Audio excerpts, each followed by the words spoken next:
2024ರ ಮೊದಲ ಸೂರ್ಯಗ್ರಹಣವು ಇದೇ ಏಪ್ರಿಲ್ 8ನೇ ತಾರೀಕಿನಂದು ಸಂಭವಿಸಲಿದೆ. ಈ ಸೂರ್ಯಗ್ರಹಣದ ನಿಖರ ಸಮಯ ಏನು ಅಂತ ನೋಡೋದಾದ್ರೆ ಸ್ನೇಹಿತರೆ, ಏಪ್ರಿಲ್ 8 ಸೋಮವಾರ ಮಧ್ಯಾಹ್ನ 2:12 ಈ ಒಂದು ಸೂರ್ಯಗ್ರಹಣ ಆರಂಭವಾಗಿ ಮತ್ತು ಮರುದಿನ ಅಂದ್ರೆ ಏಪ್ರಿಲ್ 9ರಂದು ಮಧ್ಯರಾತ್ರಿ 2:22 ಈ ಸೂರ್ಯಗ್ರಹಣ ಕೊನೆಗೊಳ್ಳುತ್ತೆ. ಈ ಸೂರ್ಯಗ್ರಹಣದ ಸಮಯದಲ್ಲಿ ಕೆಲವೊಂದಿಷ್ಟು ನಿಯಮಗಳನ್ನ ಪಾಲನೆ ಮಾಡುವುದು ಉತ್ತಮ.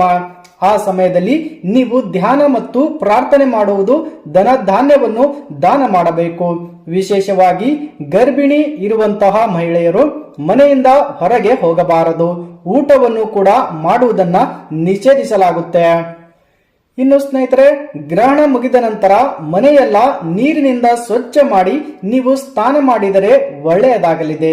ಈ ಬಾರಿ ಸಂಭವಿಸಲಿರುವ ಸೂರ್ಯಗ್ರಹಣದಿಂದಾಗಿ ಈ 3 ರಾಶಿಯ ಜನರ ಜೀವನ ಸೂರ್ಯನಂತೆ ಹೊಳೆಯಲಿದೆ. ಮೇಷರಾಶಿಯವರು ತಮ್ಮ ಇಷ್ಟಾರ್ಥಗಳನ್ನು ಈ ಸೂರ್ಯಗ್ರಹಣದಿಂದಾಗಿ ಈಡೇರಿಸಿಕೊಳ್ಳುತ್ತಾರೆ. ಅನಿರೀಕ್ಷಿತ ಆರ್ಥಿಕ ಲಾಭ ಅವರಿಗೆ ಸಿಗಲಿದೆ. ನೀವು ಹೊಸ ಕೆಲಸವನ್ನು ಪ್ರಾರಂಭಿಸುವುದು ಉತ್ತಮ. ನಿಮ್ಮ ಕೆಲಸದಲ್ಲಿ ನೀವು ಉತ್ತಮ ಯಶಸ್ಸನ್ನು ಪಡೆಯುತ್ತೀರಿ. ನೀವು ಬಹಳಷ್ಟು ಹಣವನ್ನ ಗಳಿಸಬಹುದು ಮತ್ತು ಉಳಿತಾಯ ಕೂಡ ಮಾಡಬಹುದು. ನಿಮ್ಮ ಕುಟುಂಬ ಸದಸ್ಯರಿಂದ ಸಂಪೂರ್ಣ ಬೆಂಬಲ ಪಡೆಯುವಿರಿ. ವ್ಯಾಪಾರ ಮಾಡುವವರು ಉತ್ತಮ ಆರ್ಥಿಕ ಲಾಭಗಳನ್ನು ಪಡೆಯುತ್ತೀರಿ. ನೀವು ಹೊಸ ಕೆಲಸಗಳನ್ನು ಮಾಡಿಕೊಳ್ಳಬಹುದು.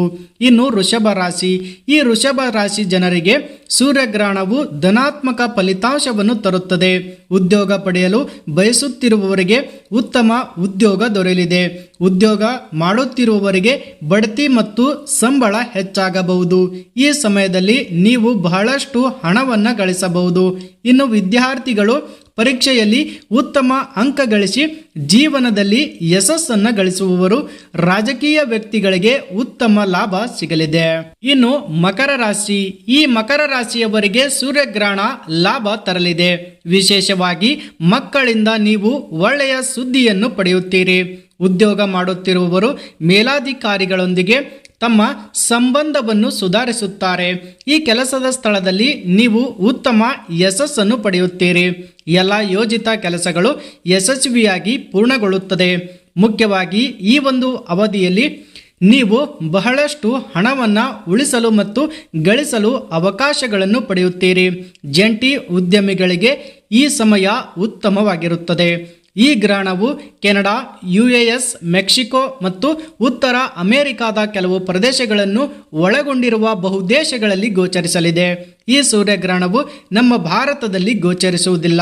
ಈ ಗ್ರಹಣದ ಮಾಹಿತಿ ಇಷ್ಟ ಆಗಿದ್ರೆ ಲೈಕ್ ಮಾಡಿ, ಚಾನಲ್ಗೆ ತಪ್ಪದೆ ಸಬ್ಸ್ಕ್ರೈಬ್ ಮಾಡಿ.